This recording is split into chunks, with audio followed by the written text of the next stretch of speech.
Imagine a time when Germany didn't exist. No Berlin, no Oktoberfest, no powerful nation at the heart of Europe. Instead, there were hundreds of fragmented states, duchies, kingdoms, and free cities, all speaking different dialects, following different rulers, and often at war with one another. So how did this chaotic land come together to form one of the most influential nations in the world? Let's dive into the fascinating story of how Germany was created. Our story begins in 962 AD, when Otto the Great was crowned Emperor of the Holy Roman Empire. This wasn't Germany, not yet, but a massive realm covering modern-day Germany, Austria, and parts of Italy. But here's the catch. The Holy Roman Empire wasn't really an empire, nor Roman, nor very holy. It was a patchwork of hundreds of independent states, each ruled by their own princes, dukes, and bishops. And they didn't always get along. For centuries, the empire struggled to unite under one strong ruler. Meanwhile, kingdoms like France and England were centralizing their power. But in the German lands, division was the norm.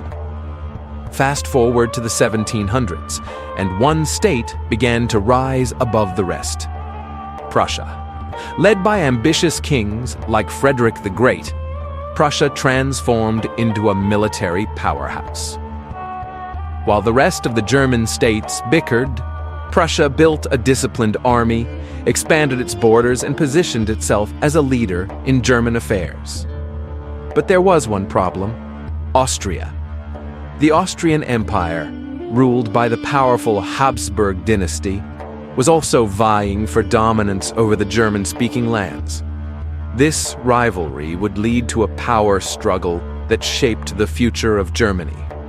Enter Otto von Bismarck, the mastermind behind German unification. A brilliant and ruthless politician, Bismarck had one goal: unite Germany under Prussian rule. But he knew he couldn't do it peacefully, so he devised a plan, a series of calculated wars. First, he defeated Denmark in 1864, gaining control over Schleswig and Holstein. Then, in 1866, he turned on Austria, crushing them in the Austro-Prussian War. With Austria out of the way, only one major obstacle remained: France. In 1870, Bismarck manipulated France's Emperor Napoleon III into declaring war on Prussia. The Franco-Prussian War was brutal but swift. Prussia and its German allies won decisively, capturing Napoleon III himself. And with that victory, Bismarck had his moment.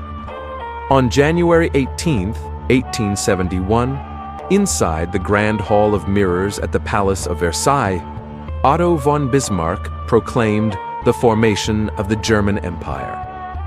The various German states, including Bavaria, Saxony, and Württemberg, agreed to unify under Prussia's leadership.